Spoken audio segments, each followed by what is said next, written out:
First EV தான் கொடுத்தாங்க. அதுக்கப்புறம் இப்போ ஏன்னு கொடுக்கும்போது அதை ஃபைட் பண்ணுறதுக்கான டைம் உண்மையிலே எங்களுக்கு இல்லை. நிறைய டைரக்டர்ஸ் சாருக்கு கதை சொன்னாங்க. அப்போ அவரோட லாஸ்ட் படம் எப்படி இருக்கணும்னு அவருக்கு ஒரு ஆசை இருக்காங்க.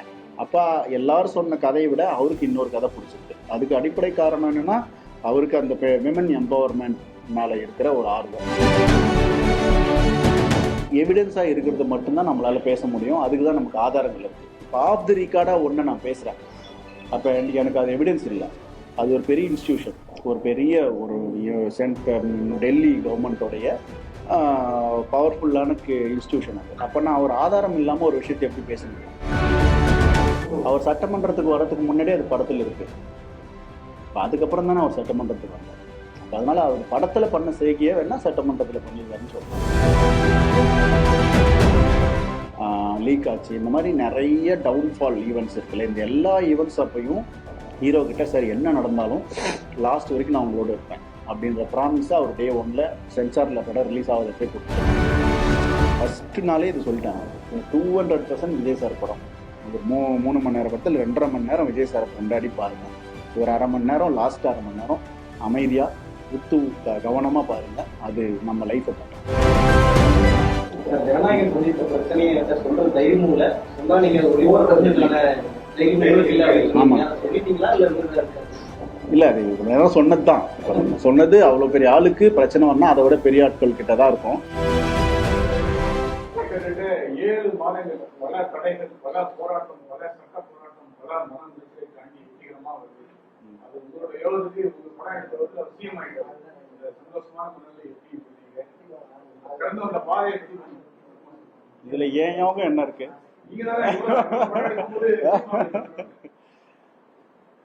இல்ல, இது நிறைய தடைகள் இருந்தது, நிறைய பிரச்சனைகள் இருந்தது. பட் எண்ட் ஆஃப் த டே அந்த படம் இன்னைக்கு ரிலீஸ் ஆகுது. அதனால இப்போ ரிலீஸ் ஆக போற படத்தை எல்லாரும் வந்து சப்போர்ட் பண்ணலாம். இந்த படம் பல பிரச்சனைகள் இருக்கிறதுனால இந்த படத்துக்கு அநீதி நடந்திருக்கா அல்லது நல்லது நடந்திருக்கா இது எல்லாமே மக்களுக்கு தெரியும். ஸோ அதுக்கான ஜஸ்டிஸாக இந்த படத்தை வந்து அவங்க சப்போர்ட் பண்ணுவாங்க. இல்லை, நான் இன்னும் இதை பற்றி நிறைய பேசலை. ஒரு வாட்டி சினிமா ஈவெண்ட்டில் பார்த்தேன், நிறைய பேசலை.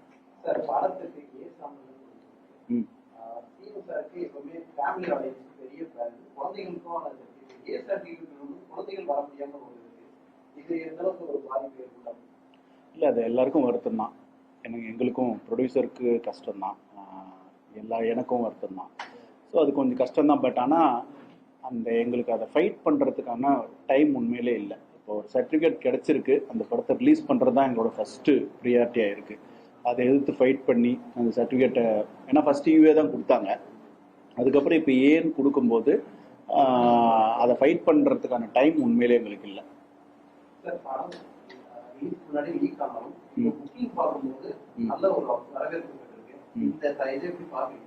இல்லை, அது உண்மையிலே மக்களுக்கு தேங்க்ஸ் சொல்லணும். அவங்க நினச்சா தேட்டருக்கு வராமல் இந்த படத்தை பார்க்கறதுக்கான வாய்ப்பு அவங்களுக்கு இருக்குது. ஸோ அவங்க ஃபஸ்ட்டு அவங்களோட நேர்மைக்கு, அப்புறம் விஜய் சார் மேலே அவங்க வச்சிருக்கிற மரியாதைக்கு, அதுக்கு வந்து ஒரு பெரிய சல்யூட் தான் அவங்களுக்கு கொடுக்கணும். ரொம்ப பெரிய அது காலத்துக்கும் நன்றி கடன் பட்ட ஒரு விஷயமா தான் பார்க்குறேன். இந்த படம் லீக் ஆனப்ப ஒரு 2-3 முறை நான் அழுதுருக்கேன், ஃபீல் பண்ணேன் அப்படின்னு சொல்லி, அந்த நேரத்துல அந்த டைம் எப்படி கடந்து வந்தீங்க? அதேதான் இல்லை, அந்த ஃபீல் ஒன்று இருக்குல்ல. அதாவது வாட் நெக்ஸ்ட் அப்படின்னா அதுக்கு ஆன்சரே இல்லைன்னா உங்களுக்கு ரொம்ப கஷ்டமான ஒரு ஃபீல் ஒன்று இருக்குல்ல. இப்போ நம்ம நிறைய பேருக்கு நிறைய ப்ராமிஸை ஒன்று பண்ணுவோம் ஒரு ப்ராசஸில். அது வந்து அதில் நம்மளும் இருப்போம். இந்த படம் வந்த பிறகு நம்ம இதை பண்ணலாம், அதை பண்ணலாம் அப்படின்னு நமக்கு நிறைய கால்குலேஷன்ஸ் இருக்கும். சுயநலமாக யோசிச்சா ஃபினான்ஷியல் கமிட்மெண்ட்ஸ் இருக்கும். அது எல்லாமே கொலாப்ஸ் ஆகுது இல்லை. ஃப்யூச்சர் கொலாப்ஸ் ஆகுது, படம் கொலாப்ஸ் ஆகுது. நம்ம ஒரு ப்ரொடியூசருக்கு ஒரு பணத்தை செலவு பண்ணியிருக்கோம், அது கொலாப்ஸ் ஆகுது. நம்மளுடைய கமிட்மெண்ட்ஸ் கொலாப்ஸ் ஆகுதுன்னும் போது அதுலேருந்து மீள்றது டைம் தான் ஹீல் பண்ணும். ப்ரொடியூசரும் சப்போர்ட்டிவாக இருந்தார், ஹீரோவும் சப்போர்ட்டிவாக இருந்தாங்க. ஸோ அவங்க 2 பேரும் ரொம்ப ஸ்ட்ராங் அண்டர்ஸ்டாண்டிங்கில் இருந்ததுனால விஜய் சாரும் கேவிஎன் சாரும் அது எங்களுக்கு ஓரளவுக்கு அதுலேருந்து வெளியே வர்றது ஈஸியாக இருந்தது. கடைசி படம் அப்படிங்கிறப்போ டைரக்டாவே நம்ம ஃப்ரெஷ்ஷோட எடுத்துக்கலாம். ஆனால் ரீமேக் அப்படின்னு போகிறப்போ அதுக்கு காரணம் என்ன? காரணம் ஒன்றும் இல்லை. இது வந்து நிறைய டைரக்டர்ஸ் சாருக்கு கதை சொன்னாங்க. அப்போ அவருக்கு அவரோட லாஸ்ட் படம் எப்படி இருக்கணும்னு அவருக்கு ஒரு ஆசை இருக்கும்ல. அப்போ எல்லாரும் சொன்ன கதையை விட அவருக்கு இன்னொரு கதை பிடிச்சிருக்கு. அதுக்கு அடிப்படை காரணம் என்னன்னா, அவருக்கு அந்த விமன் எம்பவர்மெண்ட் மேலே இருக்கிற ஒரு ஆர்வம், பெண்கள் தைரியமாக இருக்கணும் அப்படின்ற ஒரு எண்ணம் வந்து அவருக்கு இருக்கு. ஸோ பெண்கள் மேலே வந்து அவருக்கு எப்பவுமே அந்த ரெஸ்பெக்டும் அவங்க லைஃப் பெட்டர் ஆகணுன்ற எண்ணமும் இருக்கு. அது அந்த படத்தில் இருக்கு. ஸோ அதில் நிறைய அவருக்கு பிடிச்ச நிறைய விஷயங்கள் இருக்கு. அப்போ அந்த படத்தை பண்ணணும்னு அவருக்கு ஒரு ஆர்வம் இருந்தது. அந்த வாய்ப்பு வந்து யாருக்கு வேணா கொடுத்துருக்கலாம். ஹண்ட்ரட்ஸ் ஆஃப் டைரக்டர்ஸ் இருக்காங்க, யாருக்கு வேணா கொடுத்துருக்கலாம். அப்போ அவர் என்ன கேட்கும்போது அதுக்கு நோ சொல்லணும்னு எனக்கு தோணல. அப்போ விஜய் சார் கூட படம் பண்ணுற வாய்ப்பு கிடைக்கிறது பெரிய விஷயம். அது கிடைச்சி அதில் என்ன பெட்டர் பண்ணலாம் அப்படின் போது அதை பண்ணியிருக்கோம். இப்போ அந்த படத்தை பாதி எடுத்துக்கிட்டு ஒரு பாதியை வந்து ஒரு சென்சிட்டிவான நல்ல பாலிடிக்ஸை பேசியிருக்கோம். அது நம்ம எல்லாருக்குமே அதை பற்றின டிஸ்கஷன்ஸ் நீங்கள் எல்லாம் பண்ணீங்கன்னா அது ஃபியூச்சர் நம்ம எல்லாருக்குமே பெட்டராக இருக்கும்னு தோணுது. யாருமே பாதிக்கப்படாத ரொம்ப பாதிக்கப்பட்ட 7 மாசம் நிறைய பொருட்களுக்கு மனையிடத்து தனிப்பட்ட முறையில் சென்சார் மேல கோவம் இருக்கா, இல்லை ஏதாவது மாறணும்னு பாதிக்கப்பட்டாலும் நீங்க நினைக்கிறீங்க? சென்சார் மேலே எப்படி நம்ம கோவப்பட முடியும்? சென்சாரால இது நிறுத்த, தனிப்பட்ட ஒரு சென்சார் நினைச்சு இது நிறுத்த முடியாதுன்னு நான் நினைக்கிறேன். அவங்க மேல எனக்கு எந்த கோவம் இல்லை. இப்ப சென்சார் பிரச்சனைன்றப்ப ஜனநாயகத்துக்கு தான் மிகப்பெரிய பிரச்சனையா இருந்துச்சு. இதுக்கு முன்னாடி பராசக்திக்கும் முன்னாடி நடிகர்களுக்கு சென்சார் ஒரு பெரிய பிரச்சனையா இருக்கு. சென்சார்ல என்ன நடக்குது அப்படிங்கிறத ஏன் படக்குழுவோ நீங்க மட்டும் இல்லாம இதுக்கு முன்னாடி படக்கணும் சரி ஏன் பொது வழியில பேசக்கூடாது அப்படிங்கறத பத்தி ஒரு கேள்வி எழுது. இல்ல அதை பத்தி சோசியல் மீடியால பரவிட்டே இருக்கு, இதுதான் நடக்குது இதுதான் நடக்க போகுது அப்படின்னு கிளாரிட்டியா ஒரு ஸ்டேட்மெண்ட் கொடுக்கறது என்ன பிரச்சனை? கிளாரிட்டியா எவிடென்ட்டா இருக்கு, நீங்க அதை போடலாம். ஆக்சுவலா இப்போ வந்து என்ன தேதியில அப்ளை பண்ணியிருக்கோம், இன்டர்நெட் போனா நீங்க பார்க்கலாம். என்ன தேதியில அவங்க படம் பார்த்தாங்க இன்டர்நெட்ல பார்க்கலாம். அதுக்கு நீங்க 2-3 கால் பண்ணா கிடைச்சிரும் டேட்டாஸ். அப்புறம் என்ன அவங்க பண்ணாங்க அப்படின்றதும் எல்லாமே ஆன்லைன் ரெக்கார்டா தானே இருக்கு. ஆமா ஆமா இல்ல அதான் சொல்றேன். இப்போ எவிடன்ஸா இருக்கிறது மட்டும்தான் நம்மளால பேச முடியும். அதுக்குதான் நமக்கு ஆதாரங்கள் இருக்கு. இப்போ ஆஃப் தி ரெக்கார்டா ஒன்னு நான் பேசுறேன், அப்ப எனக்கு அது எவிடன்ஸ் இல்லை. அது ஒரு பெரிய இன்ஸ்டிடியூஷன், ஒரு பெரிய ஒரு டெல்லி கவர்மெண்டோடைய பவர்ஃபுல்லான இன்ஸ்டிடியூஷன் அது. அப்போ நான் ஒரு ஆதாரம் இல்லாமல் ஒரு விஷயத்தை எப்படி பேச முடியும்? நிறைய இருக்கு, பேசுறதுக்கு நிறைய இருக்கு. பட் ஆனால் அது ஆதாரம் இல்லாமல் எப்படி நம்ம பேச முடியும்? அப்போ சட்டத்துக்கு உட்பட்டு ஒரு செயல் நடக்கலைன்னா அது நம்ம கோர்ட்டுக்கு போய் சேலஞ்ச் பண்ணுறோம். இந்த மாதிரி ரூல்ஸ் இருக்குங்க, இந்த மாதிரி கொடுக்காத தப்பு அப்படின்னு கோர்ட்டு ஒத்துக்கிட்டு சர்டிஃபிகேட் கொடுக்க சொல்கிறாங்க. அதுக்கப்புறம் அதுக்கு ஒரு தடை வருது. தடை வந்த பிறகு சட்டத்தை வச்சு நம்ம என்ன வேணா பண்ண முடியும், இல்லை நீதியை தாமதப்படுத்துறதுக்கும் அங்கே சோர்சஸ் இருக்கு. ஸோ அப்படி எங்களுக்கு ஒரு அநீதி நடந்திருக்கு. பட் ஆனால் அதை எப்படி இதான் நடந்ததுன்னு சொல்லு அப்படின்னா என்கிட்ட எந்த எவிடன்ஸும் இல்லை சொல்றது, அவ்வளோதான். ஸோ அதை மக்கள் புரிஞ்சுப்பாங்கன்னு நான் நினைக்கிறேன், புரிஞ்சுக்கிட்டு அதுக்கான தீர்ப்பு கொடுப்பாங்கன்னு நினைக்கிறேன். சார் நேற்று வந்து புது ப்ரோமோவில் சார் செக்ரட்டரி செஞ்சார், ஒரு சில செய்கைகள்லாம் வந்து கோட்ஸ் போட்டது, அது மாதிரி என்னென்ன எலிமெண்ட்ஸ்லாம் புதுசாக சேர்த்துருக்கு சார் படத்தில் சார்? ஆனா இவ்வளவு ஃபாஸ்டா கேட்கறேன் கொஞ்சம். நேற்று வந்து புது ப்ரோமோவில் சார் செக்ரட்டரி செஞ்சது ஒரு சைகைலாம் வந்து இருந்தது, அதுமாதிரி கோட் ஷூட் போட்டதெல்லாம் இருந்தது. அந்த மாதிரி என்னென்ன எலிமெண்ட்ஸ்லாம் புதுசாக சேர்த்துருக்கோம் சார்?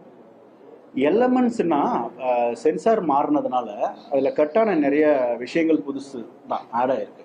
அதை விட மேஜர் சேஞ்சா அப்படின்னா மேஜர் சேஞ்ச் இல்லை, குட்டி குட்டி விஷயங்கள் இருக்கு. வெளியில இருந்து பெருசா கண்டென்ட் நம்ம உள்ள சேர்க்கலாம்னு சொல்லியிருந்தோம். சட்டமன்றத்தில் நடக்கிற ஒரு செயலியை உள்ள படத்துக்கு அது படத்துக்குள்ள சட்டமன்றத்துல அவர் சட்டமன்றத்துக்கு வர்றதுக்கு முன்னாடி அது படத்துல இருக்கு. அதுக்கப்புறம் தானே அவர் சட்டமன்றத்துக்கு வந்தாரு. அப்ப அதனால அவர் படத்துல பண்ண செய்கையை வேணா சட்டமன்றத்துல பண்ணிருக்காருன்னு சொல்லலாம். படத்துல முக்கியமா எல்லாம் கரூர் சம்பவம் நீங்க வந்து எடுத்துட்டீங்க, அது ஒரு கிளிப்பிங்ஸ் யூஸ் பண்ணிருக்கீங்க. அது காரணமே இந்த படத்துக்கு தான் குற்றச்சாட்டு.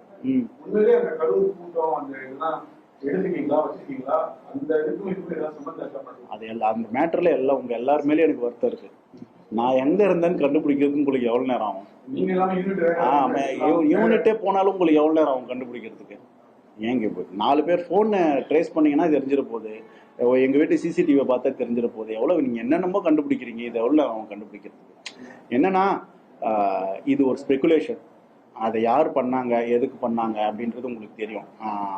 அந்த உண்மையை மக்கள் ஏத்துக்கலைன்றதும் இன்னைக்கு ப்ரூவ் ஆயிருக்கு. அதனால அதுல எந்த உண்மையும் இல்லை. அது ஒரு நேர்மையற்ற ஒரு செயல், அறமற்ற ஒரு செயல். அந்த பொய் செய்தியை உருவாக்குனவர், பரப்புனவர், அதை கேரி பண்ணவங்க எல்லாருமே அது ஒரு அறமற்ற செயல் நான் நினைக்கிறேன்.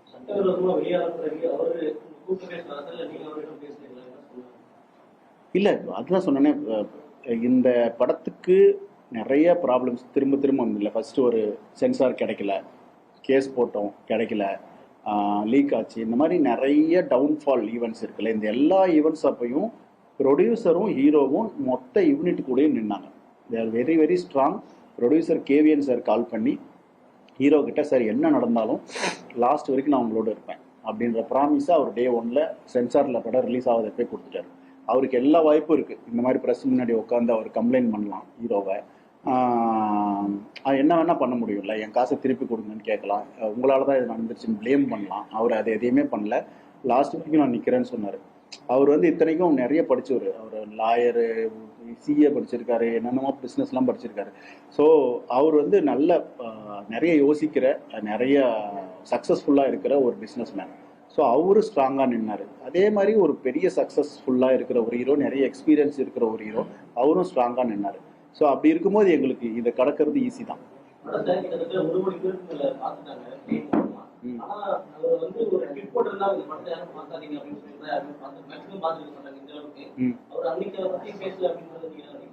இல்ல, அது அந்த மாதிரி போட்டா என்ன ஆகும்னா, இப்போ இது ஒரு பெரிய பிரச்சனையா, நாட்டில் எவ்வளோ பிரச்சனை இருக்கு, இதுக்கு போய் ட்வீட் போட்டுட்டு இருக்காரு, விவசாயிகள் பிரச்சனை இருக்கு, அந்த பிரச்சனை இருக்கு, இந்த பிரச்சனை இருக்கு, இதுக்கெல்லாம் பேசாதவர் இதுக்கு மட்டும் பேசுறாரு அப்படின்ற விமர்சனம் வரும்ல.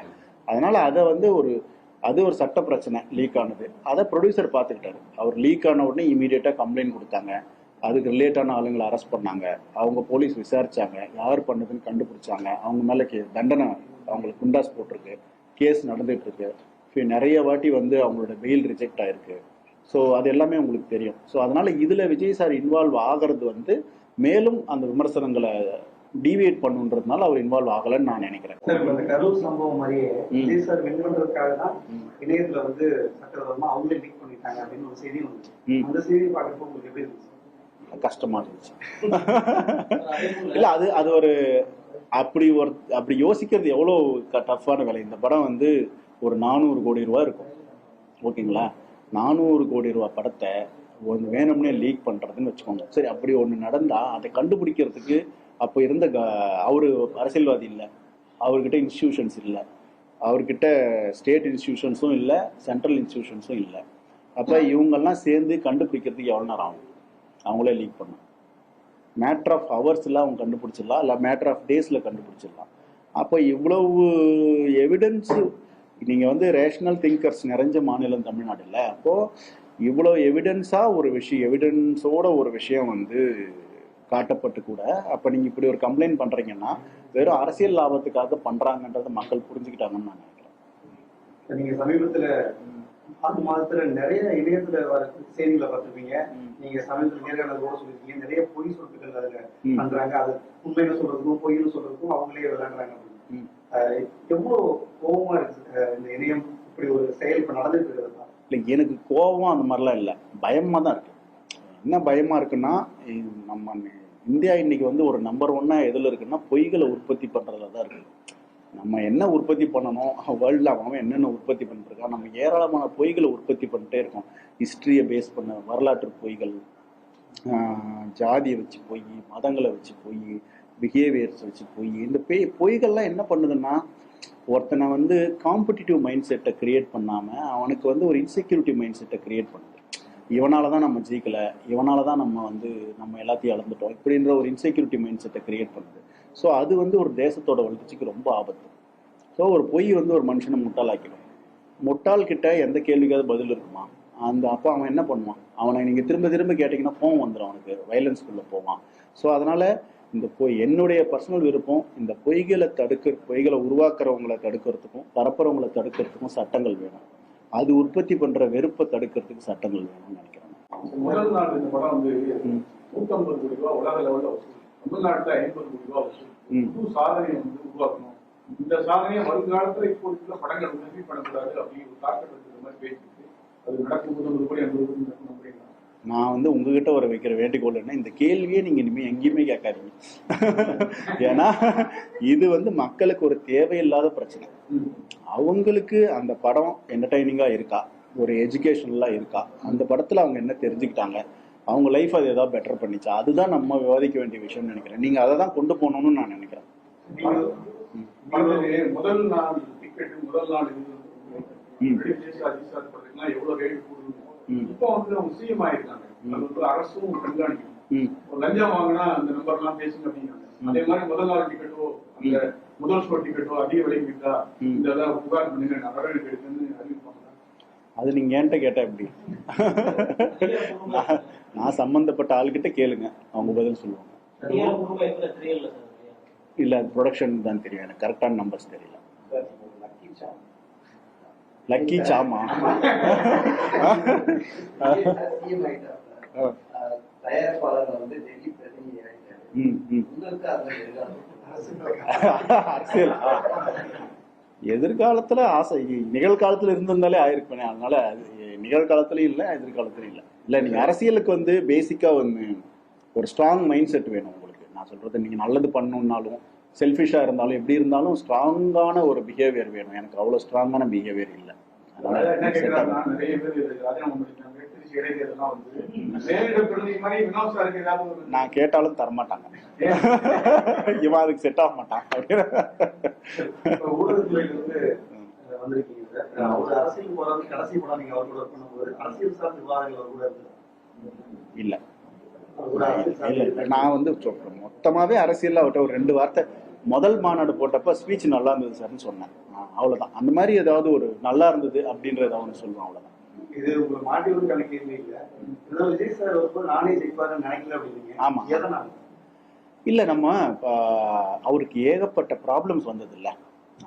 நம்ம சொல்றது அவ்வளோ ப்ராப்ளம்ஸ் வரும்போது ஜனங்க அதை எப்படி ரிசீவ் பண்றாங்க, அப்போ வந்து விஜய் சாரை நம்புவாங்களா மாட்டாங்களா அப்படின்ற ஒரு பயம் இருந்தது. ஸோ அப்போ அப்படி இருக்கும்போது பொலிட்டிக்ஸ்ன்றதுல எல்லாருமே என்னென்ன அப்போ டிவியில் பேசினவங்களாம் என்னென்ன சொன்னாங்க, பூத் பாலிட்டிக்ஸ்னு ஒன்று இருக்கு, காசுன்னு ஒன்று ஓட்டு கொடுப்பாங்க, இந்த பவர் எல்லாம் எப்படி ஃபேஸ் பண்ண முடியுன்ற அந்த ஃபியர்லாம் இருந்தது. அப்போ அது எல்லாத்தையுமே மக்கள்ல உடைச்சிருக்காங்க. அதை நான் ப்ரெடிக்டே பண்ணல.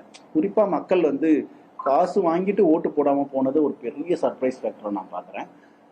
இன்னொரு பெரிய சர்ப்ரைஸ் ஃபேக்டரா நான் பார்க்கறது, இது வரைக்கும் ஓட்டு எப்படி போடுவாங்கன்னு ஒரு ஸ்டாட்டிஸ்டிக்ஸும் மேத்தமெட்டிக்ஸும் இருந்தது இல்லை.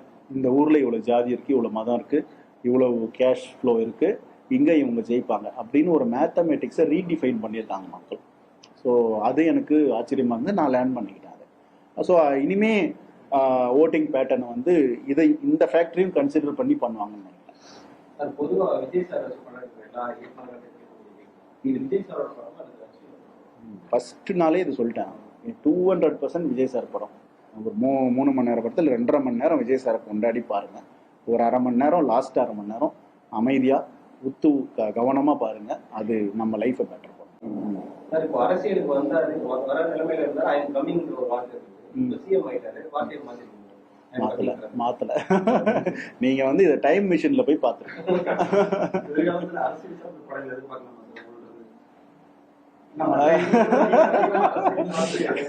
அது ரிலீஸ் ஆகுமா தெரியல. இல்ல அது வந்து ரூல்ஸ் என்ன அலோவ் பண்ணுதோ அது பண்ணிருக்கேன். அது வெள்ளித்திரையில் காண்க. ஆமா, நான் வந்து பணம் போட்டு ப்ரொடியூஸ் பண்ணல, நான் வந்து ப்ரெசென்ட் பண்றேன், ப்ரொடக்ஷன் பண்றேன். ஒரு படத்தை வந்து ஷான் ஒரு இன்வெஸ்டர் பண்றாரு, இன்னொரு படத்தை சுதன் பேஷன் ஸ்டுடியோஸ் சுதன் அவர் பண்றாரு. நான் ப்ரொடக்ஷன் மட்டும் பாத்துக்கிறேன். போஸ்டர்ல படத்தோட ரிலீஸ் போஸ்டர்ல முதல்வர் விஜய் அப்படின்னு சொல்லிட்டு போஸ்டர் போட்டாங்க. படத்தோட டைட்டில் கார்டுலயுமே அது வருமா? இப்பதானே அவர் கேட்டாரு. என்ன சார்? ஆமா ஆமா. இல்ல என்னுடைய முதல் 2 படமுமே அதிகாரம் 1ன்னு வச்சோம், அதிகாரம் 2 எடுக்கிறதுக்கு தான். சதுரங்க வேட்டையுமே சதுரங்க வேட்டை மாதிரியான ஒரு படம் தான் இப்ப நான் ப்ரொடியூஸ் பண்ற படம். கான் பாபுன்னு ஒரு படம், அது வந்து சதுரங்க வேட்டை மாதிரி இருக்கும். தீரன் வந்து தேடிட்டு இருக்கோம், உங்ககிட்ட ஏதாவது நியூஸ் போடுங்க அதை பார்த்து.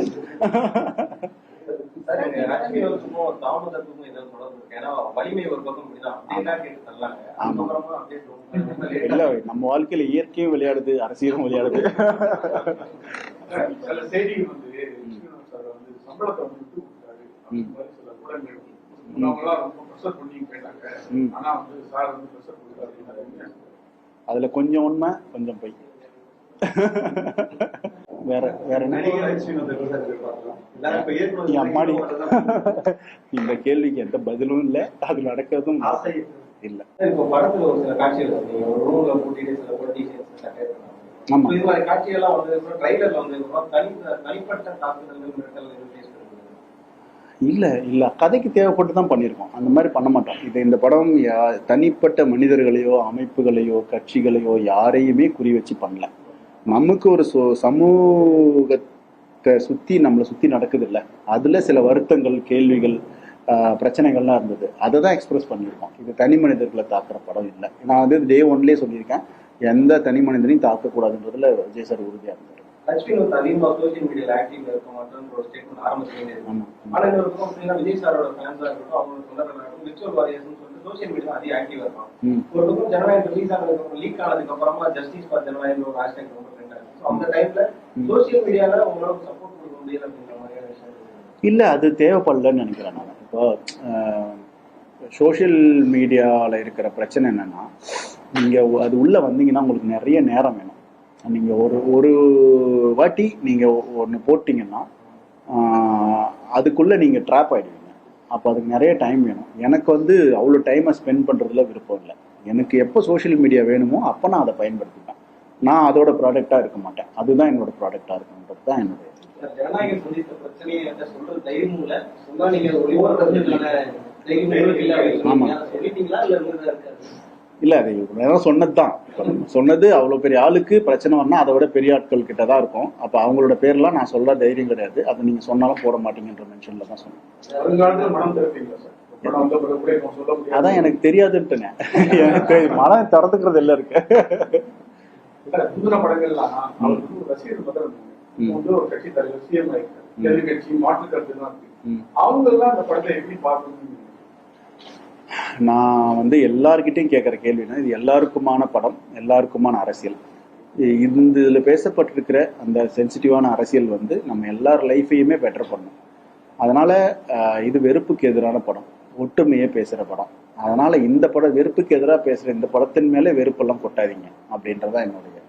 சினிமாவிலையும் தனிப்பட்ட வழக்கையும் ரெண்டுத்துலயுமே ஜனநாயகம் கற்றுக் கொடுத்த பாடம் அப்படின்னா ஒரு வகையில் என்ன சார் சொல்லுவீங்க? அதான் இது ஃபைட் பண்ணுற அந்த ஸ்பிரிட் இருக்குல்ல, அது வந்து நிறைய ப்ராப்ளம்ஸ் வரும், நமக்கு அதில் டவுன்ஃபால்ஸ் வரும். அதில் நான் விஜய் சார்ட்டையும் கேவிஎன் ரெண்டு பேர்ட்டையுமே கற்றுக்கிறது என்னென்னா, அந்த விட்டு கொடுக்காத தன்மை இருக்குல்ல. பிரச்சனைன்ன உடனே பிளேம் பண்ணாமல், நீ தான் இதுக்கு காரணம், நீ இதை பண்ணு அதை பண்ணு பிளேம் பண்ணாமல் அவங்க ரெண்டு பேரும் உறுதியாக நின்னதுனால தான் இன்றைக்கி இந்த படம் வருது. அவங்க ரெண்டு பேருக்குள்ள முரண் வந்திருந்ததுன்னா அதுதான் நம்ம கற்றுக்க வேண்டிய விஷயம். அந்த ரெண்டு பேரும் யுனைட்டியாக இருந்தாங்க, அதனால இது வந்திருக்கு. ஸோ நான் அதுதான் கற்றுக்கிறேன். ஜனநாயகன் பார்ட் 2 நீங்கள் தான் நடிக்கணும்.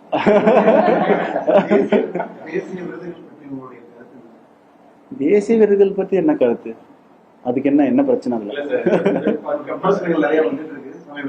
இல்லை, அதான் எனக்கு விருதுன்றது என்னன்னு, விருது யாருக்கு கொடுக்கப்படணும்னா, யாரெல்லாம் தன்னுடைய சுயநலனுக்காக, அதாவது பணத்துக்காகவோ புகழுக்காகவோ படம் எடுக்காம அந்த துறை வளர்ச்சிக்காகவும் மக்கள் வளர்ச்சிக்காகவும் படம் எடுக்கிறாங்களோ அவங்களுக்கு அவார்டு கொடுக்கணும். ஏன்னா அவங்க தான் வந்து பணத்துக்காக இல்லாமல் அவங்க லைஃப் பற்றி யோசிக்காமல் மற்றவங்களுக்காக படம் எடுக்கிறாங்க. அப்போது அப்படி இருக்கும்போது அவங்களுக்கு அவார்டு கொடுத்தா அவங்க பயங்கர என்கரேஜிங்காக ஆவாங்க.